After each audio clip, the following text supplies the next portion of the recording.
Frankenstein, or the Modern Prometheus, by Mary Shelley. Volume 2, Chapter 6. Some time elapsed before I learned the history of my friends. It was one which could not fail to impress itself deeply on my mind, unfolding as it did a number of circumstances, each interesting and wonderful, to one so utterly inexperienced as I was. The name of the old man was De Lacy. He was descended from a good family in France, where he had lived for many years in affluence, respected by his superiors, and beloved by his equals. His son was bred in the service of his country, and Agatha had ranked with ladies of the highest distinction.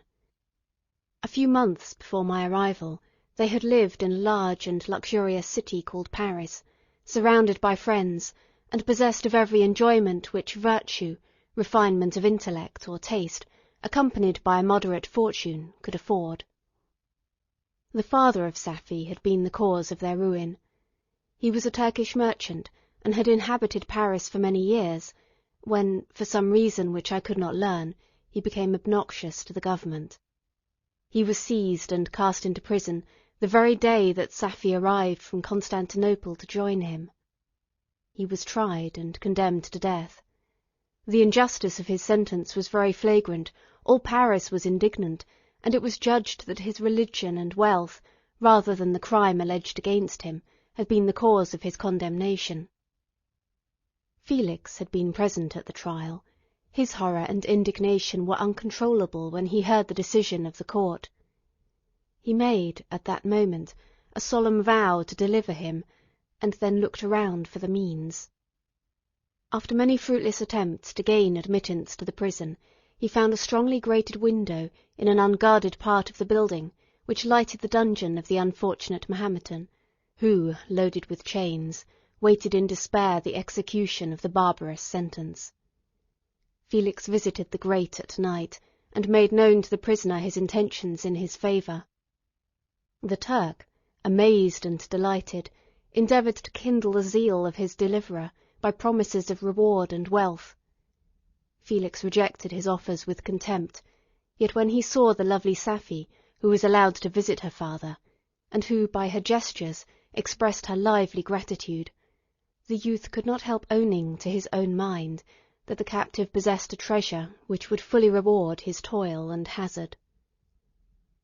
The Turk quickly perceived the impression that his daughter had made on the heart of Felix, and endeavoured to secure him more entirely in his interests by the promise of her hand in marriage so soon as he should be conveyed to a place of safety. Felix was too delicate to accept this offer, yet he looked forward to the probability of the event as the consummation of his happiness. During the ensuing days, while the preparations were going forward for the escape of the merchant, the zeal of Felix was warmed by several letters that he received from this lovely girl, who found means to express her thoughts in the language of her lover, by the aid of an old man, a servant of her father's, who understood French. She thanked him in the most ardent terms for his intended services towards her father, and at the same time deeply deplored her own fate. I have copies of these letters, for I found means, during my residence in the hovel, to procure the implements of writing, and the letters were often in the hands of Felix or Agatha. Before I depart, I will give them to you. They will prove the truth of my tale, but at present, as the sun is already far declined, I shall only have time to repeat the substance of them to you.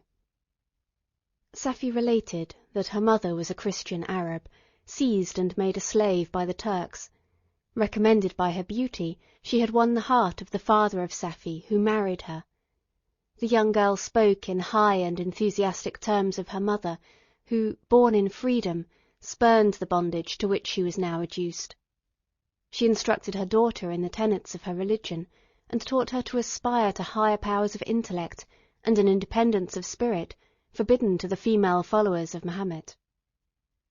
This lady died, but her lessons were indelibly impressed on the mind of Safie, who, sickened at the prospect of again returning to Asia, and being immured within the walls of a harem, allowed only to occupy herself with puerile amusements, ill-suited to the temper of her soul, now accustomed to grand ideas and a noble emulation for virtue, The prospect of marrying a Christian and remaining in a country where women were allowed to take rank in society was enchanting to her.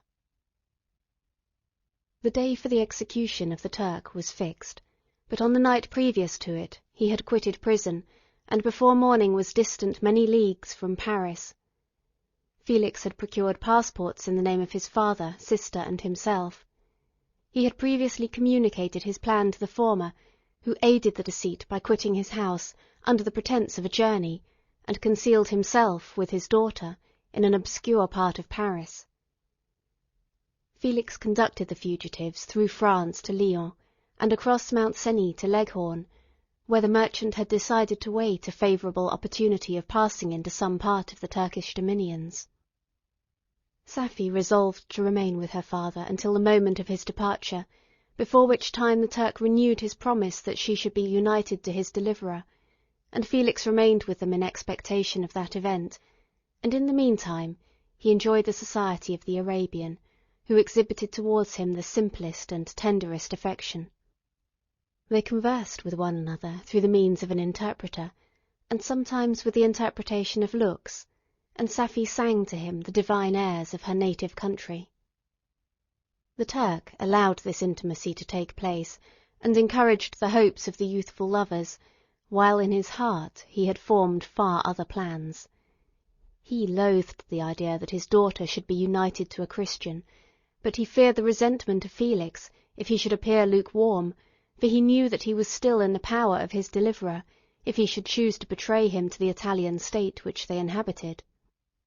He revolved 1,000 plans by which he should be enabled to prolong the deceit until it might no longer be necessary, and secretly to take his daughter with him when he departed. His plans were facilitated by the news which arrived from Paris. The government of France were greatly enraged at the escape of their victim, and spared no pains to detect and punish his deliverer. The plot of Felix was quickly discovered, and De Lacy and Agatha were thrown into prison. The news reached Felix and roused him from his dream of pleasure. His blind and aged father and his gentle sister lay in a noisome dungeon, while he enjoyed the free air and the society of her whom he loved. This idea was torture to him. He quickly arranged with the Turk that if the latter should find a favourable opportunity for escape before Felix could return to Italy, Safie should remain as a boarder at a convent at Leghorn, and then, quitting the lovely Arabian, he hastened to Paris and delivered himself up to the vengeance of the law, hoping to free De Lacy and Agatha by this proceeding. He did not succeed. They remained confined for 5 months before the trial took place, the result of which deprived them of their fortune, and condemned them to a perpetual exile from their native country. They found a miserable asylum in the cottage in Germany where I discovered them. Felix soon learned that the treacherous Turk, for whom he and his family endured such unheard-of oppression, on discovering that his deliverer was thus reduced to poverty and impotence, became a traitor to good feeling and honour, and had quitted Italy with his daughter, insultingly sending Felix a pittance of money, to aid him, as he said, in some plan of future maintenance. Such were the events that preyed on the heart of Felix, and rendered him, when I first saw him, the most miserable of his family. He could have endured poverty, and when this distress had been the meed of his virtue, he would have gloried in it, but the ingratitude of the Turk, and the loss of his beloved Safie, were misfortunes more bitter and irreparable. The arrival of the Arabian now infused new life into his soul. When the news reached Leghorn that Felix was deprived of his wealth and rank, the merchant commanded his daughter to think no more of her lover, but to prepare to return to her native country. The generous nature of Safie was outraged by this command. She attempted to expostulate with her father, but he left her angrily, reiterating his tyrannical mandate. A few days after, the Turk entered his daughter's apartment, and told her hastily that he had reason to believe that his residence at Leghorn had been divulged, and that he should speedily be delivered up to the French government. He had, consequently, hired a vessel to convey him to Constantinople, for which city he should sail in a few hours.